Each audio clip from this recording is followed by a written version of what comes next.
Welcome, everyone, to episode 3 of the Outsiders podcast. Today is Saturday, February 18th. I'm Tommy Guns with JG and Mean Deans. What? Hello. We've got a lot to cover today, guys. The Outside Talk, we're going to cover some Chamber fallout, reactions to Win, Fastlane. We got some over-under segment, the return of the over-under segment. We got some tag team talk. We're going to talk about the most transcending tag teams in our opinion. And we got some return of this week in wrestling history. Let's start off the show. What's up, fellas? What's up, guy?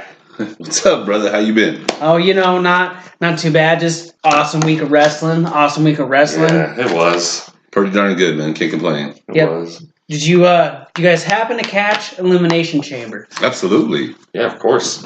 Yeah, I mean, I thought it was pretty good. It was, I don't know. I mean, I got bored with it early, but as we started picking up, and then it got to the Harper and Randy Orton match. That one was really good, and of course, I thought the Chamber was one of the best I've seen in a while. What about you, JG? Yeah, I'm in full agreement, man. Definitely the number 2 highlight match for me would have been the Luke Harper, Randy Orton match.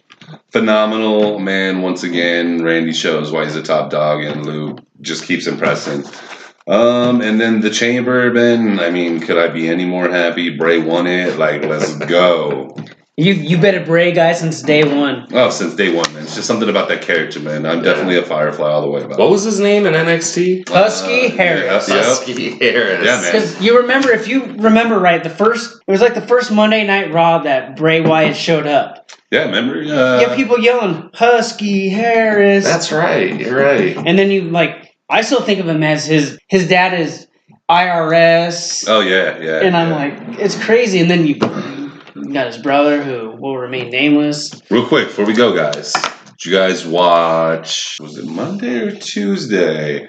Anyways, it was the Kofi Kingston versus Bo Dallas match. If you looked at Bo, man, starting to take more of that look towards Bray, so you never know. Maybe the brothers could really reunite. Getting a little mysterious, a little dark. Ooh, could be going that way, man. We could finally have the brothers reunite. Do you remember, it was, 2 months ago, I remember seeing it was Bo Dallas coming out, and he had his picket sign, whatever, and had a little edge to him, like, God, he's... Believe in Bo. I was like, you gotta believe in Bo when he gets all nitty-gritty and kicks some ass. But, so if I had to say, so you guys remember WrestleMania 17, the big TLC match for the tag team titles, right? Yeah. Okay, yeah.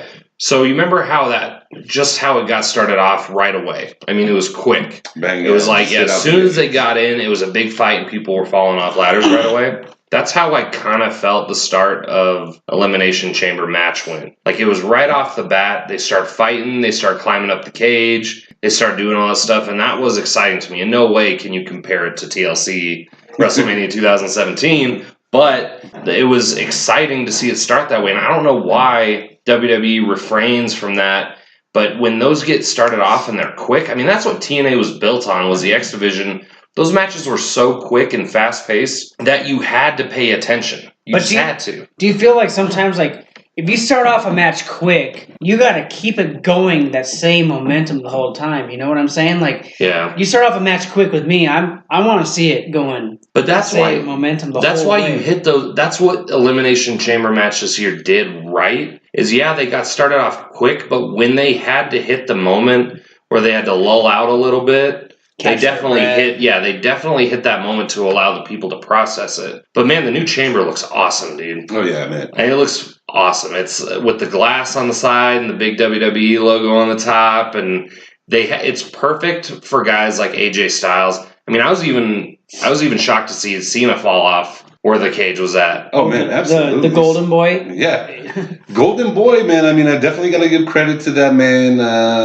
Definitely Cena, I think, stepped up his game huge this past week, letting Bray go over on him clean twice. That's true. You don't see that. No, I think everybody's in full effect of finally pushing Bray to the top where he belongs. So speaking of Bray, he's a champ now. He's a champ that runs a camp. What do you think? I'll just run with it, fellas, because you already know how I feel, man. Do you follow the buzzards? Oh, man, I'm there. I mean, come on, man. Tuesday night was phenomenal. He comes out, does his thing, man. We end up with a 3-way, which was a phenomenal match to end the night. after he already performed in a phenomenal match on Sunday night. Man, not only that, we finished with Randy Orton coming, playing right into the gimmick, saying he's not going to go against Bray for the title. You know something's going to come of this. I can't wait to see the storyline. It was awesome. That was like, I haven't watched SmackDown in a while because, you know, you get used to Thursday night, and I know they switched a while ago, but like back-to-back nights, like it's tough to watch it both nights, you know? Yeah. I mean, I love it, but it's tough with everything going on. But I watched Tuesday night, and that last match, holy shit. Yeah, I mean, I think the title's right for Bray, right timing. It could have been earlier, but whatever. I mean, I still have feelings about Taker not letting Bray go over on him at Mania, so good for Bray. That was a good. That's a couple years ago, but that match was. I thought he was gonna beat Taker that night. Yeah. So what about Fastlane? What do you guys think about Fastlane coming up here? Honestly, I'm indifferent about it right now. Yep. I don't know. There's just not enough going. I know you're not on the Goldberg train. I love KO, man, but KO's going down. We all know this. Goldberg's getting the title so they can make that Brock and Goldberg match at Mania. You're telling me this one I'm wearing a KO shirt right now? Come on. Yo, I love KO. I love KO too. Mean Dean, what do I talk about all the time? KO. Like, that is my dude. One of the best. The Festival of Friendship. My favorite part of Monday night. I mean, phenomenal once again. Like, when you saw that. Jericho got a new list. You're like, I'm sitting there. I look at my lady. I'm like, hey baby.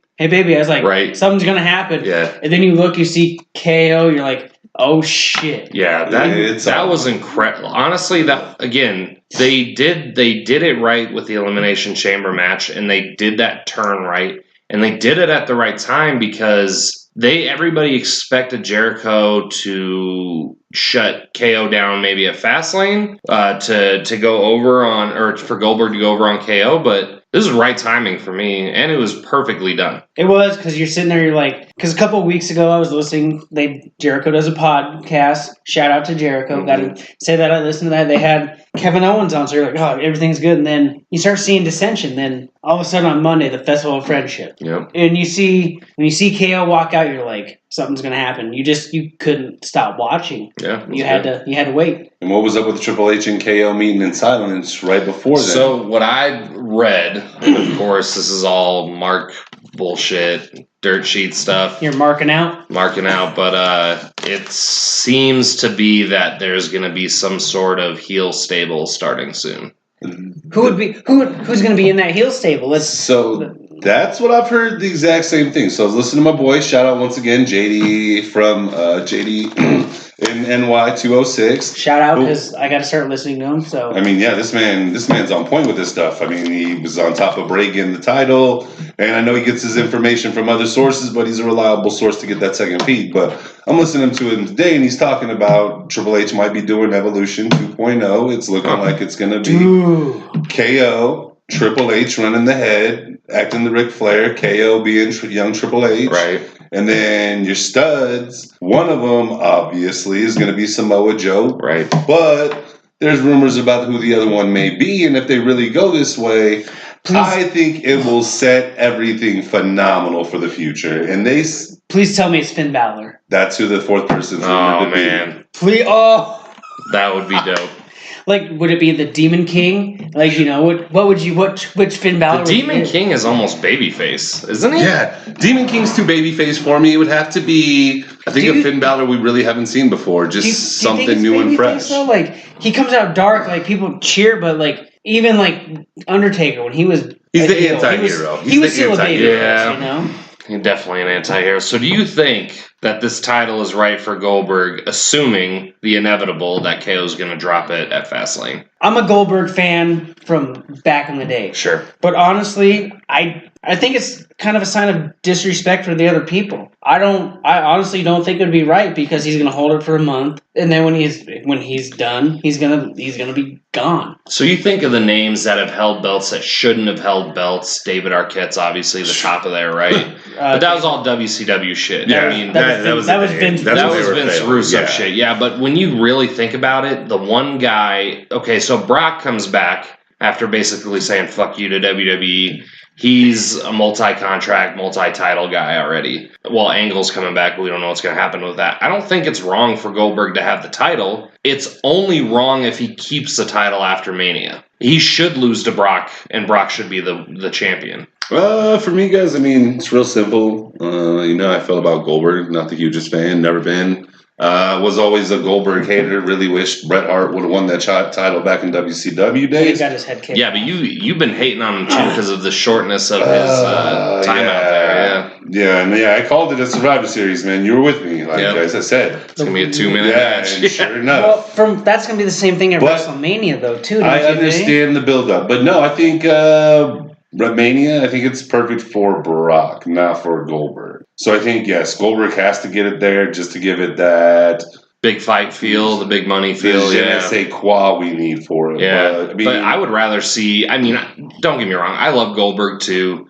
and it's just because he was a big part of my childhood in WCW. We were geeking out. Of course, yeah, absolutely. But I would rather see KO and Brock fight over Goldberg and Brock. That would be awesome because KO's like he reminds me of a Street Fighter, and yeah, Lesnar, he's got that Street Fighter. Set up that pyramid of chairs, put somebody through it. Come on, let's just bring back the Lions Den match. Yeah, dude. Jesus, dude. All right, so talking about Goldberg over all that stuff. I know you think he's overrated, should you say? Let's talk about some people that we feel like are overrated and underrated. You feel like doing that? Let's go. Let's shoot on this. I got someone in my mind, and it's gonna maybe ruffle some feathers, but the man that was a champion a couple years ago got hurt. How do you feel about Seth Rollins? Is he overrated? Is he underrated? How do you feel? Seth is overrated, in my opinion. And the reason why I say that is because he is such a shitty babyface. He's terrible at being a babyface. He's like he is an amazing heel. Don't get me wrong. I mean, I even enjoyed watching him kick back in a recliner in the middle of the ring when he was a heel. Like, that was fine. Like, I can take that. But I can't take this whole I'm on the side of the people thing. Seth Rollins is a garbage babyface. I'm sorry, but I think he's overrated. Because he started as a heel when he came in with the Shield. Yeah. When the Shield came in, they were a heel group. Yep. And that's how I'm with you. I love watching him because he can perform his ass off. Yep. But I think he's overrated because you know what? I love watching him, but I see him come out as a good guy. I'm like, dude, I don't like you no more because you're a good guy. You don't sell it. You're not the guy that like Hulk Hogan. Drink your milk, take your vitamins. I cheer for you. Yeah. Like, that's not him. You see Seth Rollins, you're like, he doesn't have an identity as a babyface. Exactly. And now that he's that whole feud with Triple H and Izzy hurt, I'm losing interest because I don't see him as a babyface, and I think he's overrated. That makes sense. Fellas, that's going to make 3 of us. Nice. And I'm fully piggybacking off everything you guys said. And also, just to add on top of that, man, he's probably the most whiniest babyface I've ever heard, and that's what really kills it for me. With his whiny persona, I still just see him as a heel, even though he's trying to be a babyface, and it's just really not going over for me. So I think right there, we're all in agreement. Seth Rollins is just kind of overrated at this point. I'm with you. All right, now here's someone I'm thinking about because I watch him like outside of WWE television. I watch him on YouTube. I love him outside of the ring. But how do you feel about Xavier Woods, guys? Man, so I really like Xavier, man. I actually think he's very underrated. I think he has great mic skills. I think his in-ring ability is phenomenal. I think the thing that underrates him is that he's with such a great stable at this time, man. He doesn't wrestle a lot. No, doesn't really wrestle a lot. More of the comedian voice man of him. But it's like the Freebird. Yeah. But with that being said, man, I definitely think he's underrated. I think at some point we're going to see him go off on his own and do big things. Yeah, I mean, I've been a big fan of his when he was Consequences Creed in TNA. And when he tag teamed with Jay Lethal Consequences. Oh, my God. That's when Lethal was Black Machismo. Yes, sir. Which is also that was one of the Randy greatest Savage. characters. That was the Black Randy Savage.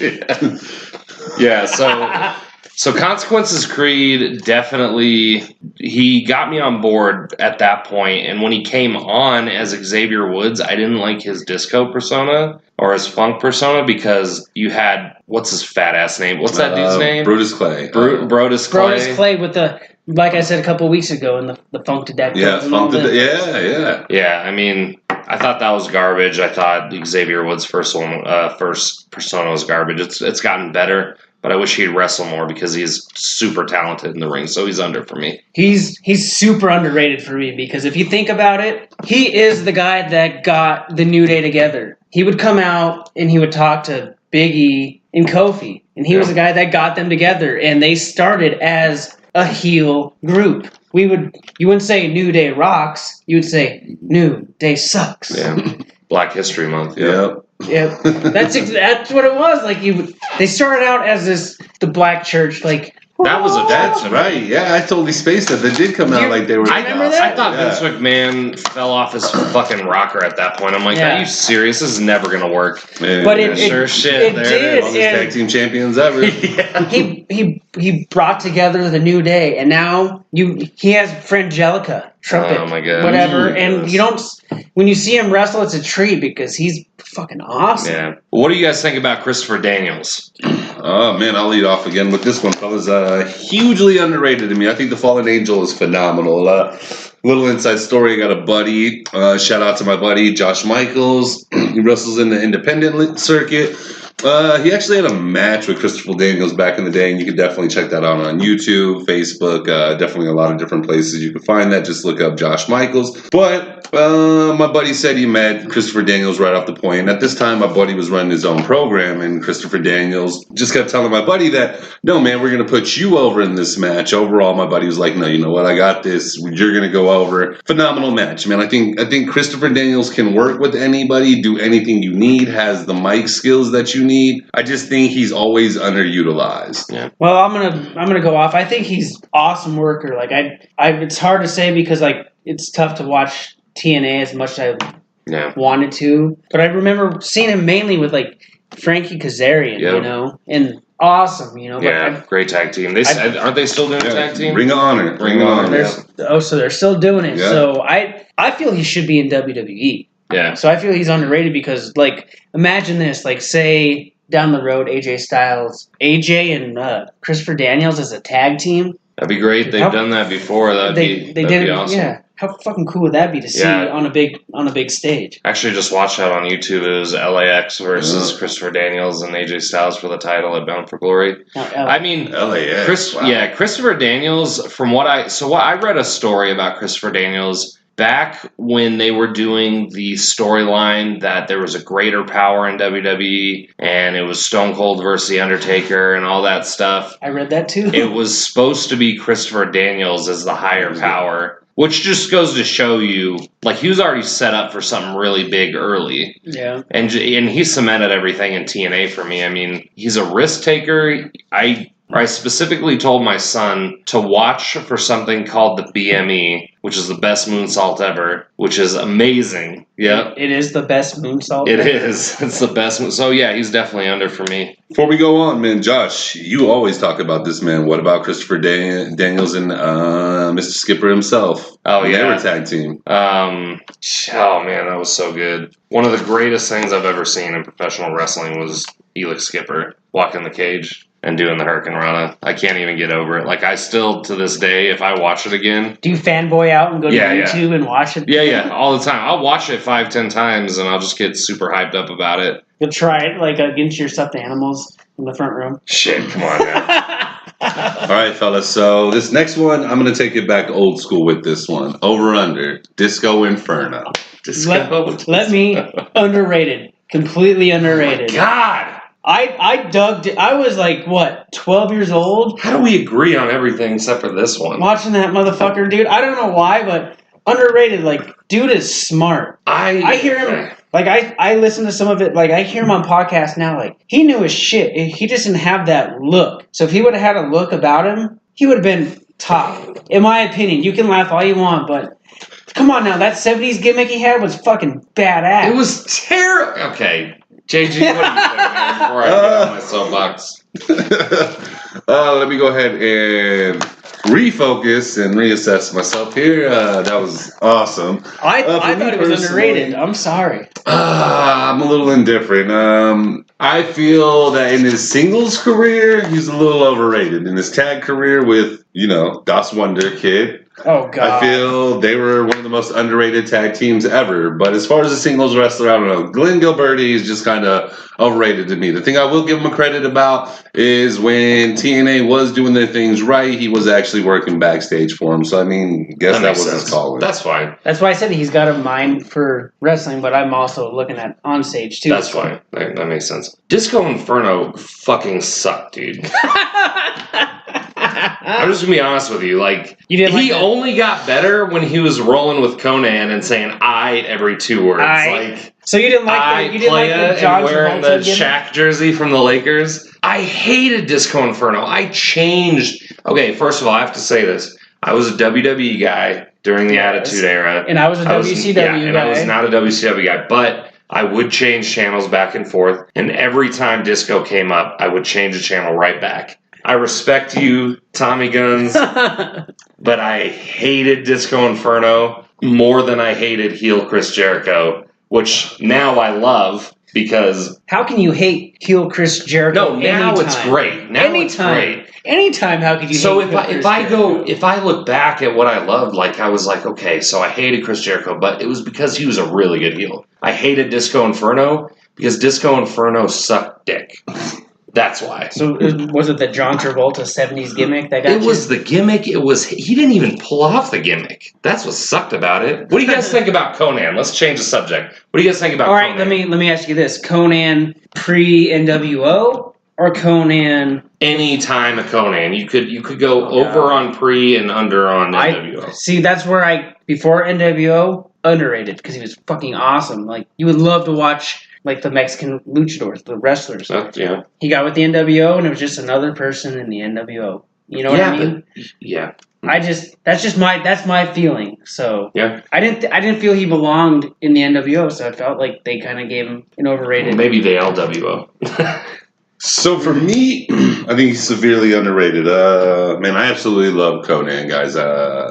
I don't even know where to go with this. I mean, I love Conan's movesets. I love Conan on the mic. Tommy, I'm a little different than you on this factor. I absolutely love Wolfpack Conan. I think there wouldn't have been a Wolfpack without Conan. I think he was the perfect fit, the Viva la Raza. Like, this man used to get me fired up on a constant basis. And then when I actually started watching Lucha Underground, one of my favorite wrestlers over there, Prince Puma, at the time, his manager was actually Conan. So, I mean, it even topped on top of that. Like, wow, man, Conan's still in my life. Like, I just can't get enough Conan regardless of where he is. I actually think Conan had a better mind for the business than actually really liked his wrestling. Because anytime you think of lucha in Mexico and things like that, you're really thinking about guys who can jump over the rope. And Conan wasn't really that guy. He was a bruiser. So, I don't know. I'm indifferent. I don't think he's overrated or underrated. I think he was just the exact way he was supposed to be. All right, guys, we're going to jump into this next segment. It's new. It's a tag team talk segment. We're talking about the most transcendent tag teams ever. JG, start us off. Who are you going with? All right, fellas. So for me, it's real simple. I mean, it has to go no further than the Outsiders. Let's just be honest. They changed the game of wrestling completely.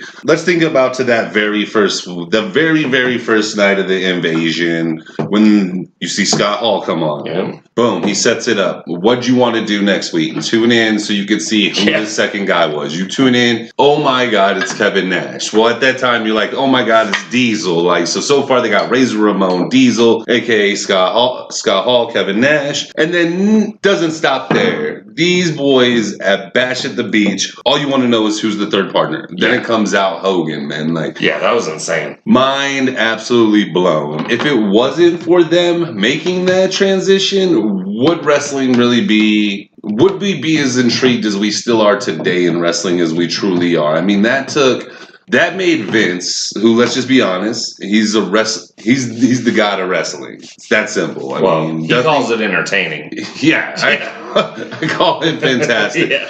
Hey, but I mean, let's be honest, man. It made Vince take everything to new heights, new levels, made him totally step up his game. I know if it wasn't for Eric Bischoff just admitting at the pre-program of Nitro that Mankind's going to win the title, maybe WCW would still be around today. But if it wasn't for those Outsiders, man, Vince would have never had that push to keep him on his feet to just make wrestling go to a whole new ultimate high. I mean, your everyday common person at that time knew about wrestling. It wasn't just us. Man, you could go to the grocery store. You'd hear moms talking about wrestling. You'd hear dads talking about wrestling. The guy bagging the groceries was asking you, did you see what happened on Nitro? Exactly, fellas. So for me, I mean, it's definitely the Outsiders. Who you got, Tommy?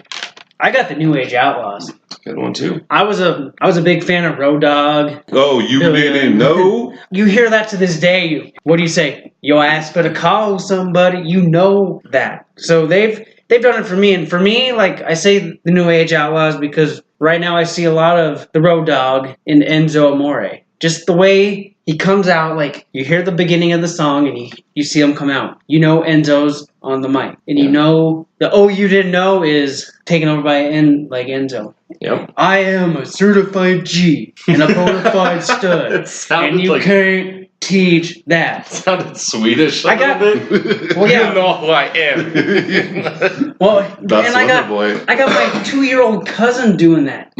She watches WWE and she's doing Enzo and Big Cass. You know, how fucking cool is that? Yeah. Honestly, that would have been some hair the Road Dogg would have had back then, too. Yeah, probably. This man had cornrows with braids. Come on, man.